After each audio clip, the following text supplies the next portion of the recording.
ನಮಸ್ತೆ ವೀಕ್ಷಕರೇ, lucky media Kannada YouTube ಚಾನಲ್ಗೆ ಸ್ವಾಗತ.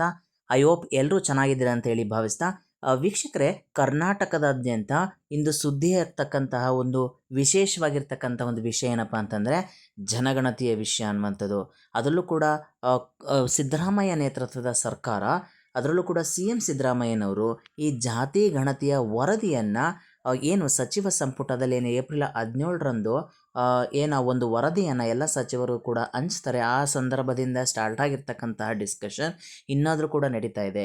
ಎಲ್ಲೋ ಒಂದು ರೀತಿ ಸಿದ್ದರಾಮಯ್ಯನವರ ಸರ್ಕಾರಕ್ಕೆ ಈ ಜಾತಿ ಗಣತಿಯ ವರದಿ ಏನಿದೆಯಲ್ಲ ಅದು ಮುಳ್ಳಾಗ್ತಾ ಇದೆಯಾ? ಈ ಮುಖಾಂತರ ಸಿದ್ದು ಸರ್ಕಾರ ಏನಾದರೂ ಪತನದ ಅಂಚೆಗೆ ಬಂದು ತಲುಪಿದೆಯಾ ಅನ್ನುವಂತಹ ಪ್ರಶ್ನೆಗಳು ಕಾಣಿಸಿಕ್ತಾ ಇದೆ. ಈ ಮುಖಾಂತರ ಕಾಂಗ್ರೆಸ್ ಎರಡು ಭಾಗ ಆಗ್ತಿದೆಯಾ, ಏನಾದರೂ ರಾಜ್ಯ ಸರ್ಕಾರಕ್ಕೆ ಅತಿ ದೊಡ್ಡ ಕಂಟಕ ಎದುರಾಗಿದೆಯಾ ಅನ್ನುವಂತಹ ಮಾಹಿತಿಯನ್ನು ನೀಡ್ತಾ ಹೋಗ್ತೀನಿ. ಸೊ ಯಾರಿನ್ನೂ ನಮ್ಮ ಲಕ್ಕಿ ಮೀಡಿಯಾ ಕನ್ನಡ ಯೂಟ್ಯೂಬ್ ಚಾನಲ್ನ ಸಬ್ಸ್ಕ್ರೈಬ್ ಮಾಡ್ಕೊಂಡಿಲ್ಲ, ದಯವಿಟ್ಟು ಸಬ್ಸ್ಕ್ರೈಬ್ ಮಾಡ್ಕೊಳ್ಳಿ ಅಂತ ಹೇಳ್ತಾ, ವೀಕ್ಷಕರೇ, ಪ್ರಸ್ತುತ ಕರ್ನಾಟಕದಲ್ಲಿ ಅತಿ ಒಂದು ರೀತಿಯಾದಂತಹ ಹೆಚ್ಚು ಸುದ್ದಿಯಲ್ಲಿ ಇರ್ತಕ್ಕಂಥ ವಿಷಯ ಏನಪ್ಪ ಅಂದರೆ ಜಾತಿ ಗಣತಿಯ ವರದಿ ಅನ್ನುವಂಥದ್ದು.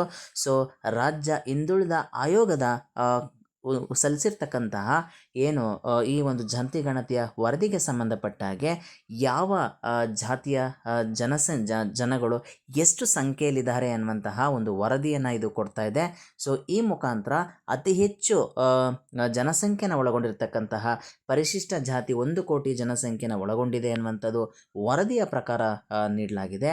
ಮುಸ್ಲಿಂ ಜನಸಂಖ್ಯೆ 75 ಲಕ್ಷವನ್ನು ಕೊಡ್ತಾ ಇದ್ದಾರೆ. ಇನ್ನು ಲಿಂಗಾಯತ ಜನಸಂಖ್ಯೆಯನ್ನು 66 ಲಕ್ಷ ಕೊಡ್ತಾ ಇದ್ದರೆ, ಒಕ್ಕಲಿಗ ಜನಸಂಖ್ಯೆನ 61 ಲಕ್ಷ, ಕುರುಬ ಜನಸಂಖ್ಯೆನ 44 ಲಕ್ಷ, ಪರಿಶಿಷ್ಟ ಜಾತಿಯ ವರ್ಗದ ಜನಸಂಖ್ಯೆಯನ್ನು 47 ಲಕ್ಷ, ಅದೇ ರೀತಿ ಕ್ರೈಸ್ತ ಜನಸಂಖ್ಯೆಯನ್ನು 10 ಲಕ್ಷ ಕೊಡ್ತಾ ಇದ್ದರೆ ಈ ಜಾತಿ ಗಣತಿಯ ವರದಿಯ ಪ್ರಕಾರ.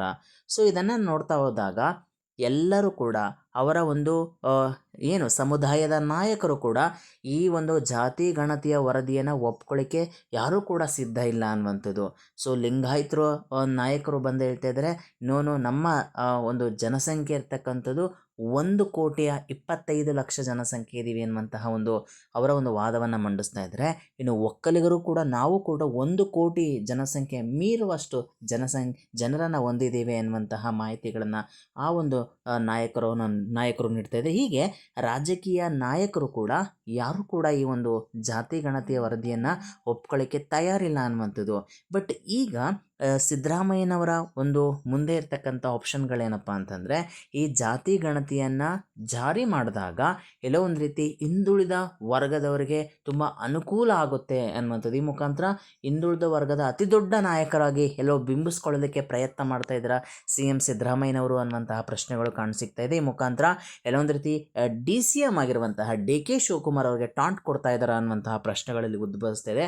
ಯಾಕಂದರೆ ಹಿಂದುಳಿದ ನಾಯಕ ಅಂತೇಳಿ ಗುರುತಿಸ್ಕೊಂಡಿರ್ತಕ್ಕಂಥ ಸಿ ಎಂ ಸಿದ್ದರಾಮಯ್ಯನವರು ಸೊ ಹಿಂದುಳಿದ ವರ್ಗಗಳ ಮತಗಳನ್ನು ಸೆಳೆಸ್ಕೊಂಡ್ರೆ ಇನ್ನೊಂದು ಬಾರಿ ಕೂಡ ಮುಖ್ಯಮಂತ್ರಿ ಹುದ್ದೆಯನ್ನು ಏರಬಹುದು ಅಥವಾ ಈ ಒಂದು ಟರ್ಮನ್ನು ಕಂಪ್ಲೀಟ್ ಮಾಡಬಹುದು ಅನ್ನುವಂತಹ ಏನಾದರೂ ಮನಸ್ಥಿತಿಯಲ್ಲಿದ್ದಾರಾ ಅನ್ನುವಂತಹ ಪ್ರಶ್ನೆಗಳು ಕಾಣಿಸಿಕ್ತಾ ಹೋಗ್ತಾ ಇದೆ.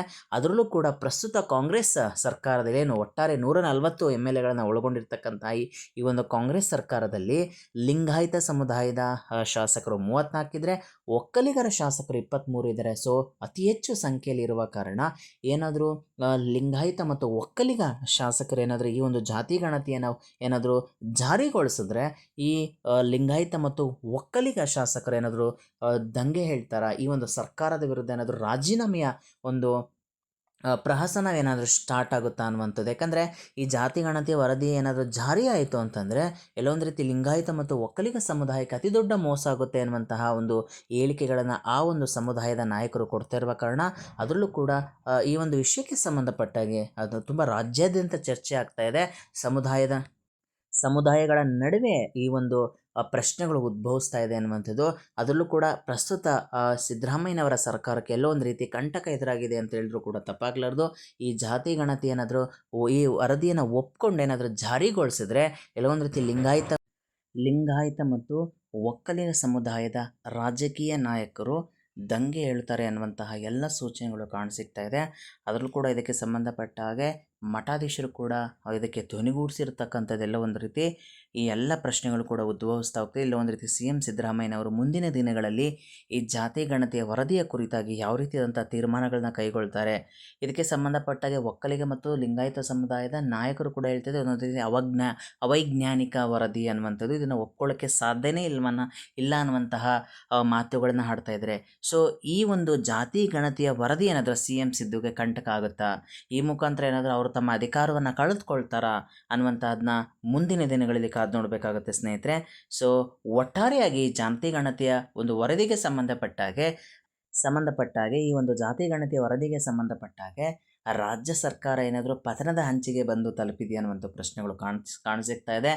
ಮುಂದಿನ ದಿನಗಳಲ್ಲಿ ಸಿ ಎಂ ಸಿದ್ದರಾಮಯ್ಯನವರು ಯಾವ ರೀತಿಯಾದಂತಹ ಡಿಸಿಷನನ್ನು ತಗೊಳ್ತಾರೆ, ಸೊ ತಮ್ಮ ಸರ್ಕಾರವನ್ನು ಸೇಫ್ ಮಾಡ್ಕೋತಾರ, ತಮ್ಮ ಕುರ್ಚಿಯನ್ನು ಗಟ್ಟಿಗೊಳಿಸ್ಕೋತಾರ ಅನ್ನುವಂಥದ್ದನ್ನು ಕಾದು ನೋಡಬೇಕಾಗುತ್ತೆ ಸ್ನೇಹಿತರೆ. ಸೊ ಇದಾಗಿತ್ತು ಸ್ನೇಹಿತರೆ ಈ ಹೊತ್ತಿನ ವಿಶೇಷ. ಸೊ ಯಾರೇನು ನಮ್ಮ lucky media Kannada YouTube channel subscribe ಮಾಡ್ಕೊಂಡಿಲ್ಲ, ದಯವಿಟ್ಟು ಸಬ್ಸ್ಕ್ರೈಬ್ ಮಾಡ್ಕೊಳ್ಳಿ, ಶೇರ್ ಮಾಡಿ, ಲೈಕ್ ಮಾಡಿ. ಥ್ಯಾಂಕ್ ಯು ಸೋ ಮಚ್ ವೀಕ್ಷಕರೇ.